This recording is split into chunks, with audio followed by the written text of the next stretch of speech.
So, a very warm welcome to everybody who has joined today's webinar on urine metabolite biomarkers in large cohorts by Dr. Peter Würtz. Dr. Peter Würtz is a founder and scientific director of Nightingale Health, the company conducting metabolomic profiling of the entire UK Biobank and many other major cohorts. Dr. Würtz has pioneered epidemiological studies on blood biomarker in relation to cardiometabolic diseases and genetics, and his current research focuses on translating the results from blood metabolomics of large biobanks to individual patient care. So about the talk, urine metabolite biomarkers are traditionally studied in diabetes and kidney disease patients, but recent studies show broad relevance to general population cohorts for studies of heart disease risk, nutrition, and genetics. This webinar will cover analytical aspects and new scientific findings on urine metabolites for large cohorts. Parallels to recent clinical translation of Nightingale metabolomics of blood samples as an early screening setting will be drawn. So over to you, Peter, and thank you so much for taking the time to speak to us and the cohort community today. Thank you. Thank you very much for the kind introduction. It's my great pleasure to speak here today. I've worked for more than a decade with metabolomic profiling of blood samples in large cohorts, biobanks, and trials. But recently, we've expanded the focus to also urine samples in cohorts and profiling many biomarkers in one go. And I'll be telling some of the molecular insights we gained from this approach, some of the background technology that we used, and then in the end, some kind of hopes around how this can be used both in science and eventually individual patient use. Urine metabolite profiling is a kind of research tool in contrast to blood biomarker profiling. It is not as widely used, but it has a great potential to capture biomarkers for like reflecting the current health state and future disease risk. Most studies, as you mentioned, have been focusing on really kidney disease and other diabetes complications. But there's kind of many studies are now showing much wider applications. And I think one of the main things that excites me is that with urine metabolites, you get an objective molecular readout of recent diet and also long-term dietary patterns. You get molecular readouts of the composition and in particular the activity of the gut microbiome. Many metabolites are only produced by gut microbiome. And even though many of the urine metabolites do reflect recent diet, there's also quite a strong genetic regulation of urine metabolism, both reflected to kind of kidney function, but also much more widely. I hope that kind of profiling some large cohort studies can help to clarify the scientific, both the scientific applications, understanding better molecular pathophysiology of cardiometabolic diseases, but also uncover broader clinical use cases. Nightingale has kind of worked for a bit more than a decade on metabolomic profiling, mainly starting with blood biomarker profiling. And about 10 years ago, the founders of Nightingale Health, we wrote this review in Circulation Genetics, where we sort of outlined how metabolomics for blood samples was moving from an epidemiological tool, knocking on the doors of some of the world's largest biobanks, and we outline a kind of a windy path to use in clinical settings and data-driven healthcare. And in many ways, even though it's been a bumpy road, we have succeeded to get to that place, and we hope to copy some of those um, lessons and kind of like insights to also take similar approach for urine biomarker profiling. So back 10 years ago, it seemed completely crazy to think that the kind of metabolomics would be used as a sort of real kind of a clinical tool for early screening, kind of basically first line screening. But about a year ago, Nightingale formed a major partnership with the largest private healthcare provider in Finland, and they chose to use the kind of metabolomics profiling for blood samples for all the blood samples they collect in occupational health. And this covers about 30% of the Finland's workforce, with screening maybe every third year or so. So already last year alone, we profiled more than 100,000 samples with blood metabolomics, and the results were integrated in the patient records, not only the individual biomarkers, but also risk scores, biomarker scores that kind of reflect the future disease risk. And all those results, they were really fueled and underpinned by the discoveries from the large biobanks and large cohort studies.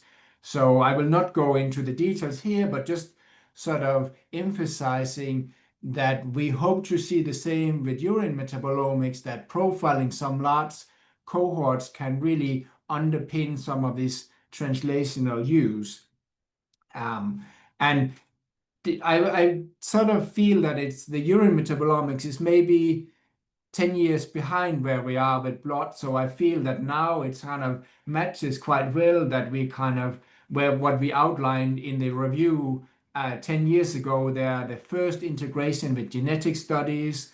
There's some medium-sized cohorts with a couple of thousand of patients being profiled here and there. We're starting to see epidemiological applications mainly around understanding disease etiologies. But definitely, this is sort of now the technology is ripe to kind of knock on the doors also again on some of the world's largest biobanks, and I hope we can sort of make a same kind of leap of faith almost, and kind of do the big biobanks and kind of use that those results to also underpin eventual patient use. So before we go into kind of the science kind of coming out of this kind of technology, I'll first talk in some detail about the technology. So the urine metabolomics profiling that Nightingale is using is based on NMR spectroscopy, or nuclear magnetic resonance. And nuclear magnetic resonance spectroscopy of urine samples is a rather complex. What the initial results you get from such measurements are illustrated here, that for each metabolite at high abundance, you get a separate signal. But because there are many metabolites in the same sample and they may be overlapping each other, so that kind of makes it difficult to measure.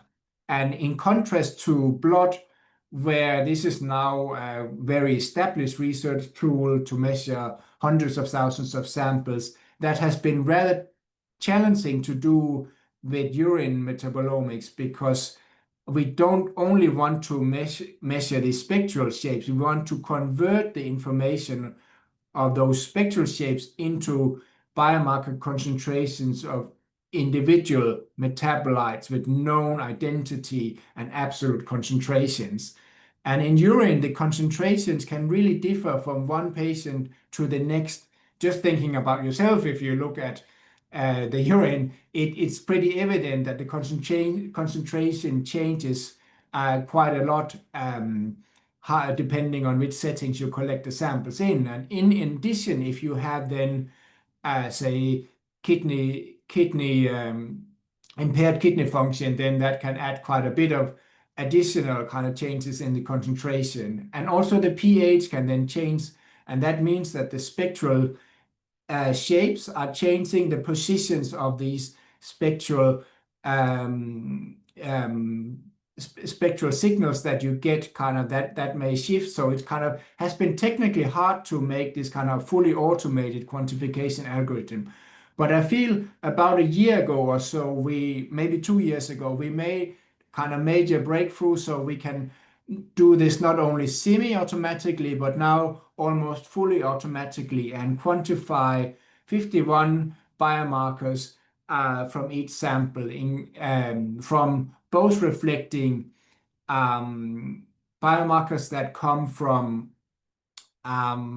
physiological origins, say like amino acids and degradation products of amino acid metabolism that are basically present in every person, reflecting your degree of adiposity and insulin sensitivity and so on. But then there's maybe 1/3 of the biomarkers that are not present in all, and they are more reflecting like recent dietary intake and kind of may not be present at all. Like say sucrose is not produced in the body, so it only comes from external origins, so it's not doesn't kind of give the same kind of distributions.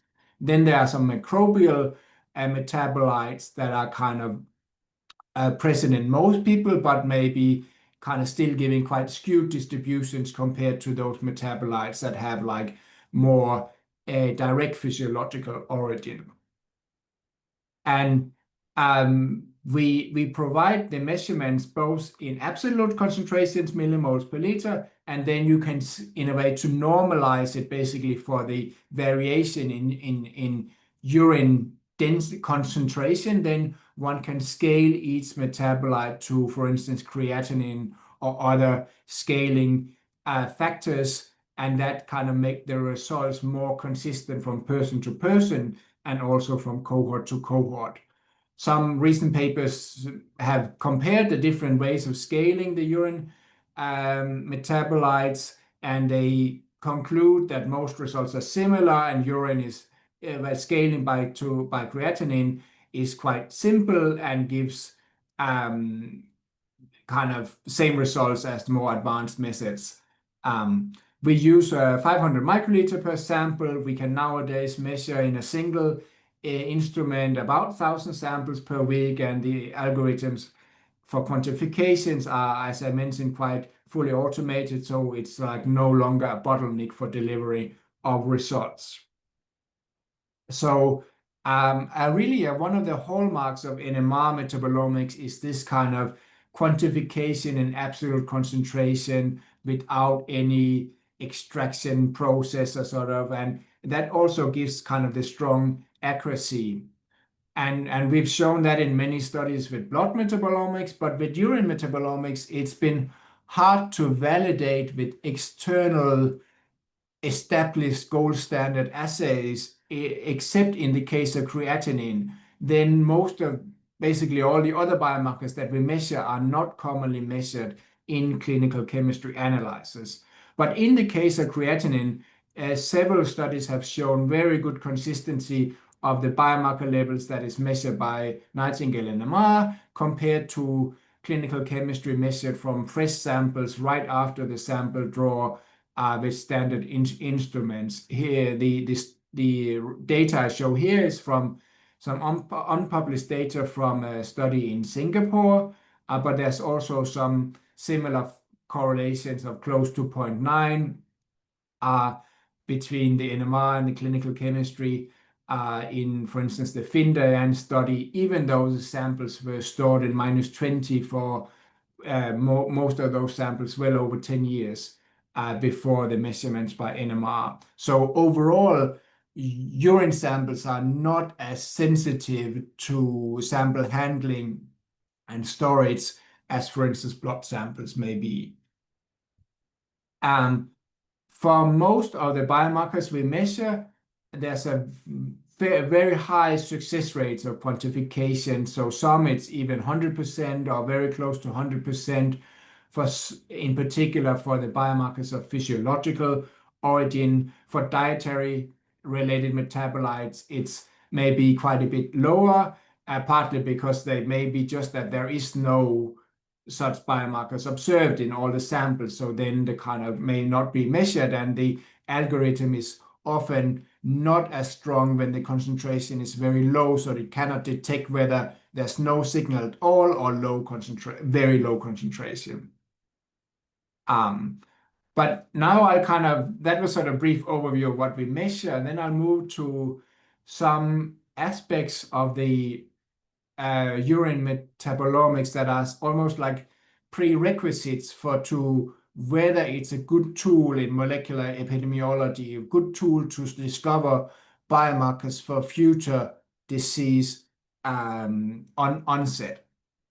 So one of the ways to sort of assess this is to analyze whether the differences in metabolite levels between a patient population are those differences bigger than the measurement differences in the same sample, kind of like sort of the measurement accuracy from the technical point of view. So if you have the same sample and split it into many parts, then we get this kind of technical control CV, and that's for most of the metabolites, that is around 5 to 10%. And then if you have a kind of same person coming in, giving the sample on a kind of every day, then you can assess whether the biomarkers are stable over time. So if I say a biomarker like alanine, if it only reflects whether you ate, I don't know, broccoli last night, then it may be kind of high on some days, but then very low or absent on other days. But for most of the metabolites we measure, the day-to-day consistency is maybe only twice or three times higher than the measurement accuracy. And most importantly, that kind of consistency is much better than the differences between people. So basically, if some people will develop, say, kidney disease in the future and others will not, those differences will be much bigger than the day-to-day variation and the technical like sort of analytical accuracy of the measurement. And that is the case for alanine, but also very similar picture for almost all of the biomarkers that we measure, that the differences between people is much greater than within people over time. And again, that is the much broader than the kind of technical accuracy of the measurements.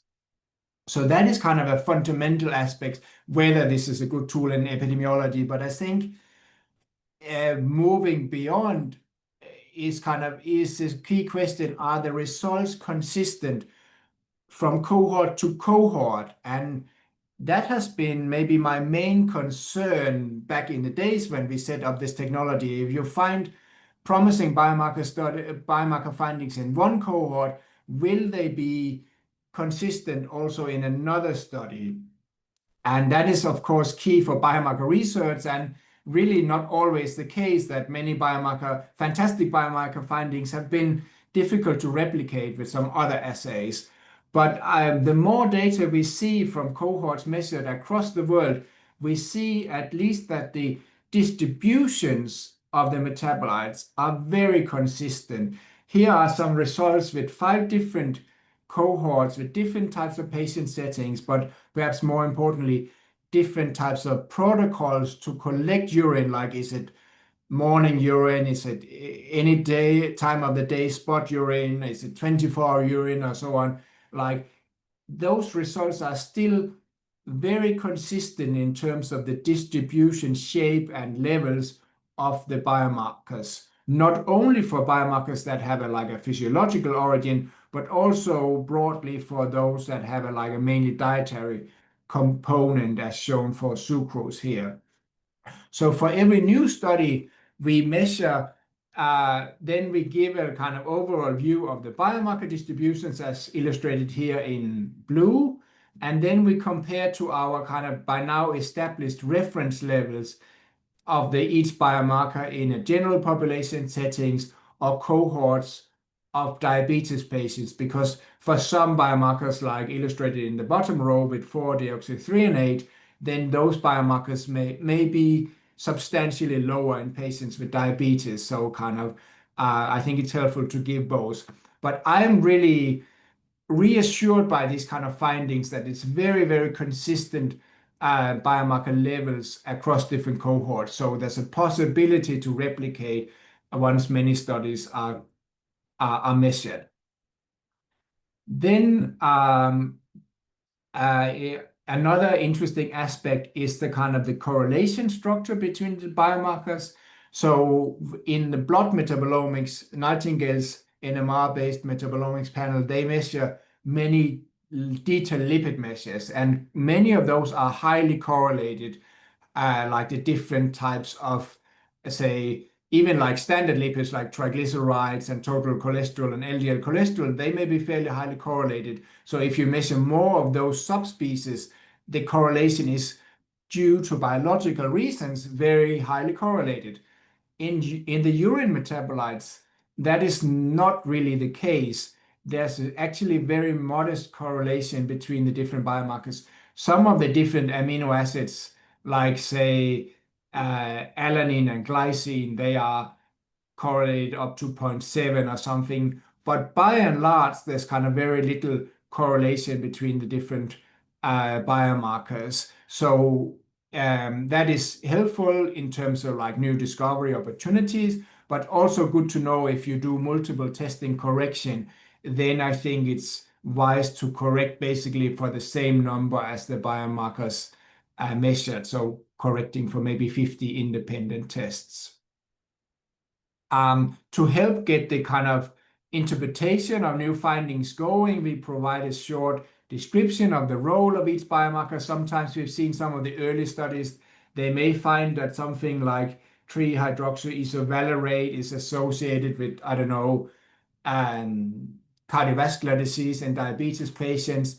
And then we observe that each individual cohort has to find out what on earth is 3-hydroxyisovalerate doing. See, I don't even have a clue myself. So then we kind of made this kind of short overview of kind of the different biomarkers, what is their role, and also try to group the biomarkers so it's a bit easier for the plotting and kind of grouping and finding are all the biomarkers in, say, gut metabolism, are they all concertedly elevated or lowered, and so on. Of course, many metabolites are involved in multiple molecular pathways at the same time. So this is just to help you get going, and kind of if you find some discrepancies in these findings, then kind of do trust those more than this kind of initial overview of the role of the biomarkers. So, but basically what we're trying, the whole philosophy is move to kind of complex spectral shapes you may need to have very detailed understanding of metabolism and different pathways to analyze this data. We try to maybe have a smaller panel of identified metabolites that you can basically analyze in the same way as clinical chemistry data or standard risk factors like blood pressure or other BMI or something like that. So basically no particular expertise in metabolomics is required for the analysis. And I feel that was the same philosophy we took with the blood metabolomics analysis when we started that as a research tool about a decade ago. Kind of that is really moving away from the focus on analytical chemistry and focusing more on the kind of insights from the cohort studies, and sort of let the data-driven analysis be coming from how are each biomarkers associated with different health and disease, and then just replicating it across different cohorts and trusting those results rather than the curated metabolic pathways from the textbooks. So with that philosophy, let's see if kind of the science is kind of able to, the cohort science is able to back that up. So I'll highlight some of the studies that are now starting to come out with this technology in relation to health and disease. And some of the early studies are around diabetes complications and in particular kidney disease. It is no surprise kind of that in a way that the kidney function is a kind of strong driver of kind of the levels of the metabolites in the urine. So that's really where most of it's basically guaranteed to work, kind of that, whereas kind of in general population studies, it may not be so clear whether some metabolites are directly related to health and disease. So most early studies are around kidney disease, also not only with Nightingale's metabolomics technology, but the same with mass spec based metabolomics technologies. But I'm delighted to see that there's more and more studies now coming out, not only on kidney disease, but also, for instance, on heart disease. This is now again in people who all are living with diabetes. But here the researchers, they found in around 2,500 individuals, they looked at who developed heart disease over a 10-year follow-up, and they identified a number of metabolites, like 17 out of the 50 metabolites were normally significantly associated with future incidence of heart disease after basic adjustments, and there were 10 of those that remained after more extensive adjustment for kidney function and other kind of diabetes duration, A1C, and so on. So quite nice findings in these kind of early studies with still fairly modest number of hard endpoints, like only a little bit more than 200 had the event here. And the hazard ratios are kind of similar, or even slightly stronger than what we commonly see for blood biomarkers. Another really interesting study is coming out from the ERIC cohort, a fairly large cohort in the US. They did a nested case cohort study where they had around 1,500 samples profiled, and then they selected cases for incident heart failure, if I recall right. But because the cohort was fairly old at the time of blood sampling, then there were also many fatal events overall, just so kind of like 372 fatal events during a 5-year follow-up. And here the investigators, they recently put out an abstract where they highlight some of the key findings. 7 urine metabolites were associated with all-cause mortality. Some were really quite strong, both for all-cause mortality and a bit stronger for CVD mortality. They combined the biomarkers into a score and show that has quite a kind of additive value of multiple biomarkers. It seems to be able to improve risk prediction over traditional risk factors. So this is nice to see. This is not a diabetes cohort. This is kind of general population cohort, mixed ethnicity, fairly old individuals. And they also kindly shared some results, unpublished results on incident heart failure, where they also identified metabolite biomarkers for future heart failure. Some of these are also overlapping with those from the incident heart disease in the FINDIAN type 1 diabetes study. And I think it's nice to see that the hazard ratios, they are similar or stronger than what we commonly see in blood metabolomics, but they are less attenuated by the standard risk factors, like in this case, all kinds of like cardiovascular risk factors, but also kidney function and NT-proBNP, like a key biomarker for heart failure. The biomarker associations were not much attenuated when you adjusted for those factors. So that seems to be that they are kind of potentially reflecting not only the biomarkers that we know or the risk factors and pathways that we know, they might potentially reflect something really novel. We at this point, at least I don't have a good clue what is the underlying mechanisms of these findings, but I think that gives us kind of strong opportunity to investigate further.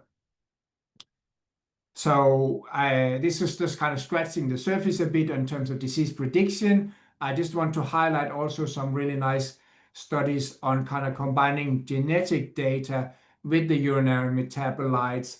A recent paper from the Findaen study collaboration with two cohorts in Scotland with kind of Scottish isolates and family-based studies. They did a GWAS on kind of an earlier version of the Nightingale urinary metabolomics platform, but that was sort of like a semi-automated version of what we have now. And they identified, I think, something like 33 novel loci regulating urinary metabolism, even with a fairly modest sample size of only 8,000. And it was really nice to see that the findings were very consistent across the studies, even like those who have type 1 diabetes and the general population studies from Scotland are very, very consistent findings. And this just shows that there's a lot of genetic regulation of this. And then the researchers, they did kind of some initial sort of like additional studies in terms of what is the direction of effect, and they show that certainly if with a kind of genetic predisposition to adverse kidney function is driving higher levels of these urinary metabolites in a causal way. There's some evidence that also a few of the individual metabolites may also act the other way, so higher levels of some of these metabolites may causally affect more adverse kidney function, but that the evidence there is maybe less compelling than the other way. But I think there's a lot of opportunities to dig deeper there and also combine with, say, gut microbiome, proteomics data, and so on.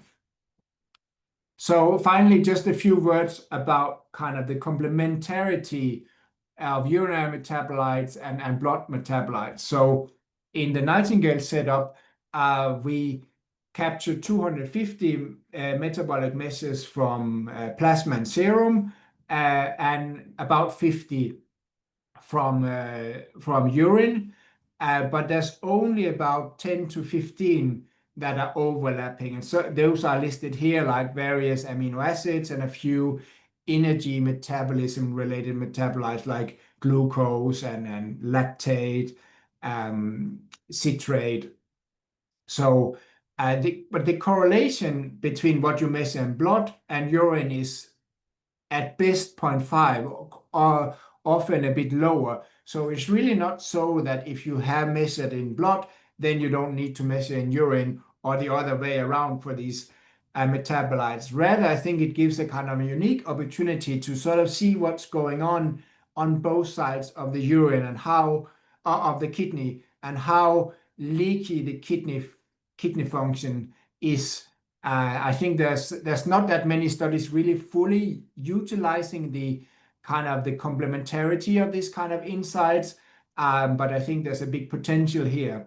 There's some nice studies from some Finnish cohorts where they compared the associations with BMI for the same metabolites measured in blood and in urine. And so if we take the top one here, alanine, then the red dot shows that the correlation of alanine measured in blood is quite a bit stronger than with BMI. Correlation with BMI is quite a bit stronger than it is for alanine measured in urine. And as a rule of thumb, I would say that basically the association of blood amino acids with standard risk factors is maybe twice as strong as it is for urine biomarkers. Both are statistically significant, but the blood biomarkers are often more correlated with the well-known risk factors. And that may be an advantage, then you often see more findings, but it may be also a drawback in a way that then you just find the things that you basically already know, or if you adjust for these risk factors, then you get less novel insights. So I think here really this kind of what I'm getting at is with the urine biomarkers, there's a more discovery opportunity. There's more novel pathways. There's less correlation with what we already know is important in cardiometabolic space. And so, I kind of base these conclusions on the kind of findings from the ERIC study and the Findan study and other studies showing that the hazard ratios are broadly similar, but there's kind of less correlation with the standard risk factors for the urine metabolites. So I think there's really a lot to be done, kind of a lot of scientific opportunities with urine metabolomics to better understand what these metabolites are doing, to better understand how can we predict health and future disease outcomes. And now the technology, I feel, is very mature. You can really measure well over 1,000 samples per week. And if there is big biobanks, then we can just have multiple instruments running in parallel. So there's no longer kind of a technical analytical limitation. So I think the time is now really ripe to kind of move beyond the focus of kidney disease for urinary metabolomics and really show the relevance in the general population cohorts, ideally cohorts with different and complementary types of study design, say family studies, mother child, like studies, kind of life course studies from childhood, adolescence, middle age, and then the big biobank studies with the disease endpoints at scale where you can really derive the biomarker scores and so on. So I'm very optimistic about this potential because we see the consistency of results in biomarker distributions all over the world. We measured studies in Singapore, Australia, many places in Europe, in the US, and so on, with different patient settings. And really, I'm quite surprised, but very pleased to see the consistency. But we need to have studies where there's like multiple time points so you can account for this kind of personal variability over time. There's not that much stuff published on the biomarker tracking over time. Combinations with metagenomics and other omics, I feel it's like very low-hanging fruit. Like, how is the associations with the gut microbiome with these kind of biomarkers that clearly relate to the activity of gut metabolism? Profiling some landmark trials is on my kind of wish list or dream list, kind of where you see drug effects and kind of also have a kind of more clear kind of adjudicated endpoints. And the combination of those different studies will, I really feel, can elucidate the molecular mechanisms. The genetics can help to kind of get closer at the causality. And then in total, that will really help to define the clinical potential of this technology in the future. So we hope to move from along the similar path where the kind of blood metabolomics has gone, really going from many different cohort studies with different type of designs into the mega biobanks that are now being profiled or have been profiled already into healthcare use. And we'd love to work with all of you to make this happen also for urine metabolomics. Thank you for your attention.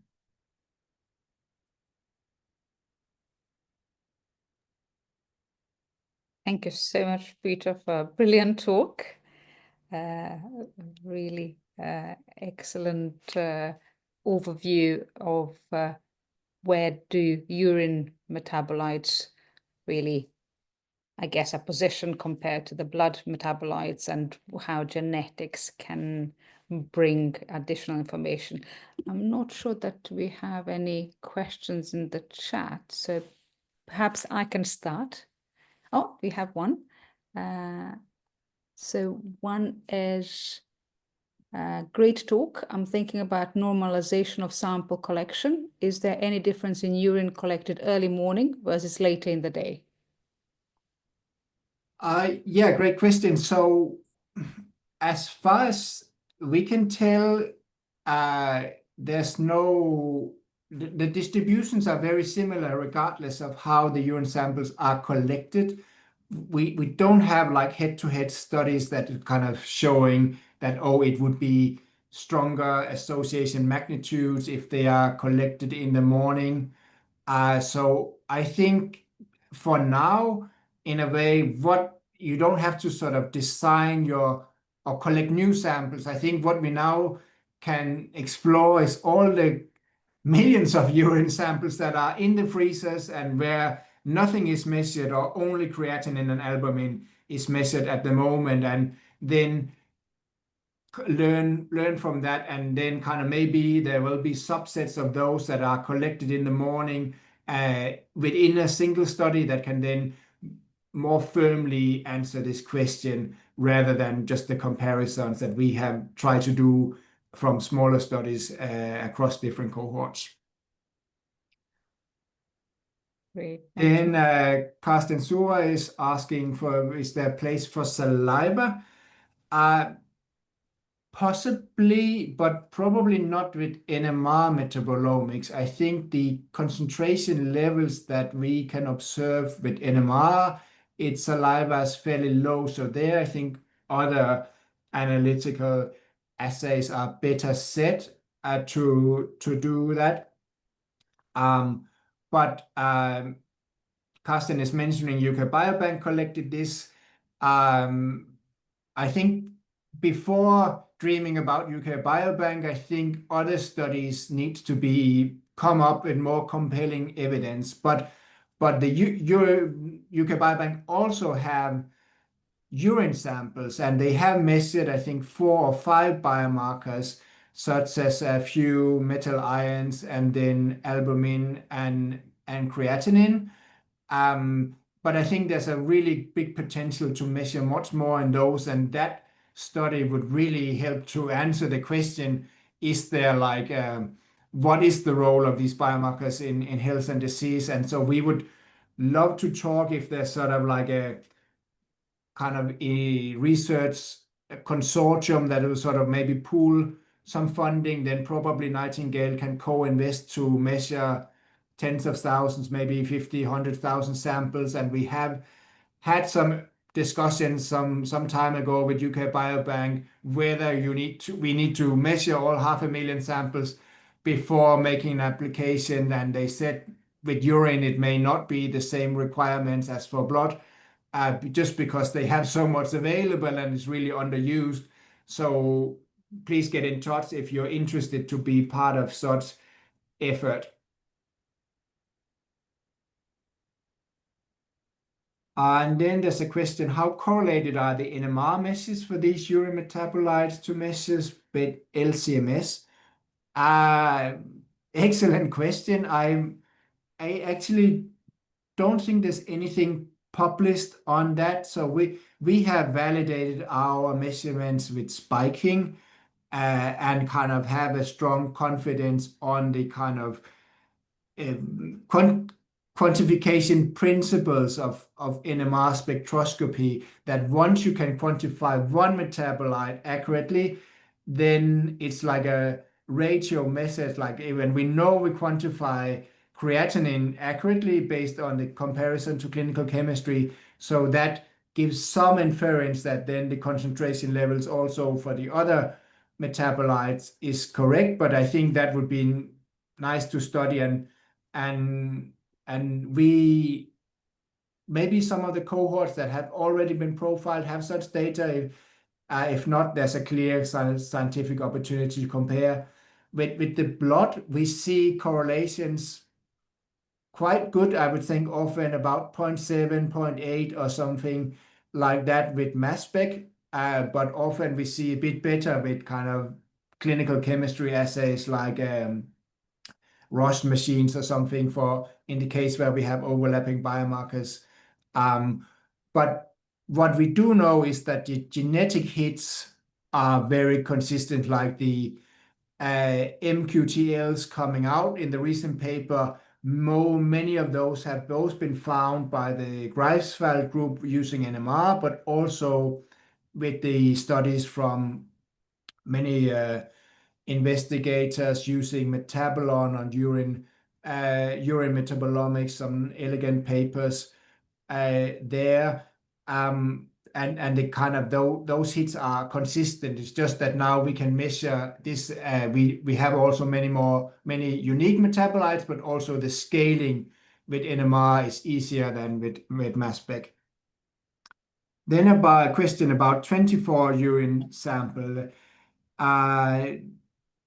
So is there an advantage of 24-hour urine sample? So if I recall right, the Findian study was actually 24-hour urine, and they have, I mean, as I try to convey, the biomarker findings from that study is matching quite well with what is now coming out from the ERIC cohort, which is not 24-hour urine. And I think for epidemiology, there's no need to do 24-hour urine. For individual patient settings, clinical decision making, I'm not to speak for that. It's probably there's a place for 24-hour urine, but I don't sort of avoid correcting urine because you think that you must have 24-hour urine.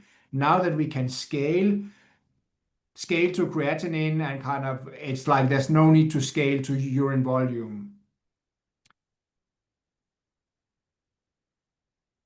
So yeah, Carsten is highlighting that there's kind of here some nice data sets. So maybe get in contact. We can see if we can also measure the same samples and do some comparisons. Then there's a question from Scott Sunthest. Do you derive the reference values for both urine and blood metabolites? Are there reference values specific to gender, age groups, ancestry? So I feel that the reference values kind of, maybe I need to be a bit careful with the wording here because it's not the same as the reference values for something like LDL or creatinine, something in a clinical setting. Basically, the values we have is an average of what we see in cohorts that have consented to share or kind of agreed that we can use some anonymized summary data of their cohorts to kind of generate such levels and then share those, just the distributions with other cohorts. And I was really surprised to see how consistent they are. Often we don't fully know the clinical characteristics of the cohorts that come into those, and we don't have a lot of individual patient data, so we could subset that into different age groups and so on. So I think we're just kind of getting started with this, but if it's kind of the levels are matching kind of for diabetes, pre-diabetes cohorts in Singapore and adolescents cohort from Australia and I don't know, heart failure patients from the US, if those are matching quite as well as they do, then I don't think there's a strong need to kind of subdivide into other groups, at least not yet. Then there's another question. Great talk. The great day-to-day variations for urine metabolites, and how does that compare to blood metabolites? So certainly most urinary metabolites are more variable on a day-to-day level than the blood metabolites. There's a lot of regular sort of homeostatic regulation of the blood metabolites, at least those we measure by NMR. Like think about something like glucose, it's really tightly regulated. Creatinine, like kidney function and so on, is kind of very much regulated. And then what comes out on the urine side is the kind of maybe sometimes like a spillover waste product in order to keep that regulation going. Markers like, so most of the blood biomarkers, metabolites, they have, I would say, a year-to-year correlation of from about 0.5. Some have 0.7 or 0.8, like HDL cholesterol is seen very highly genetically regulated and otherwise kind of very consistent over time. But a few biomarkers like in blood, like ketones, they may be very high on one day, particularly if you're fasted very long, and then you come back the next day and the levels may be completely different. So that means that those biomarkers that are so variable, like ketones, they are not good predictors of long-term disease risk. But with urine, we have some may be a bit like the ketones, but because we see the genetic regulation, because we see already the studies coming out with kind of quite compelling associations with disease endpoints, it cannot be so that the levels are kind of 1,000 one day and 10 the next day and 100 the next day or something. There must be quite consistent and kind of and we try to test that. We have some unpublished data where we have some volunteers coming in and giving blood samples every day for a couple of weeks. Both urine and blood samples every day. And some of those results I try to summarize here. So that gives a CV maybe from the 30 to 50% or so on. But it really, you cannot say that all the urinary metabolites are like that. It's kind of metabolite dependent, probably related to which pathways it is involved in and how much there's a dietary contribution. Great. So much. Maybe I can ask you, my interest is in early detection of cancer. So in a way, a urine test, urine profiling would really be quite fit for testing in a prospective study. So I think you said that you haven't looked at cancer. I was thinking about your thoughts about early detection and also monitoring recurrence, and whether that could be something that we could be looking at in the future, so the patients don't have to come to the hospital and have their blood samples on a regular basis, whatever that is, depending on the cancer, but have a urine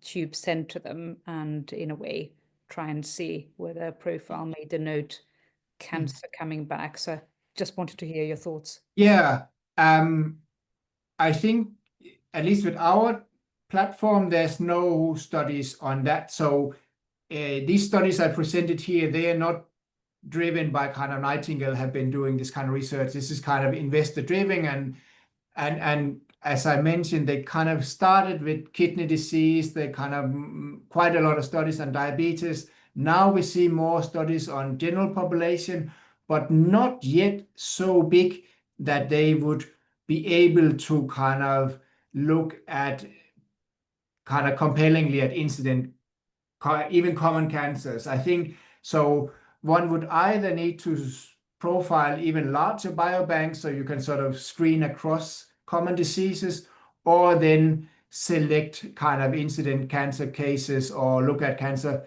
progression. I think there's a huge opportunity, but I don't have data to really back up that optimism. Great, and I can see that we have a note in the chat about all of us. There's a large number of general population biobank urine samples that have not been tested, and maybe there's an opportunity to work together and establish some studies in the future. Great, thank you. Yeah, fantastic. Thank you very much for organizing this webinar. Feel free to reach out to me or my colleague Kim, who is in the audience. Also, if you want to hear more, discuss the technology and all the science, kind of we would love to chat. Great. Well, thank you so much, Peter, and thank you to everybody who has attended and also contributed with their questions. And a reminder that we will be informing you of future webinars, and hopefully see you all soon. Thank you so much for your time. Thank you, everyone, and have a great day. Thank you, Alex. Thank you, Peter, for the great presentation. Thank you. Look forward to seeing you again. Bye-bye. Bye, everyone.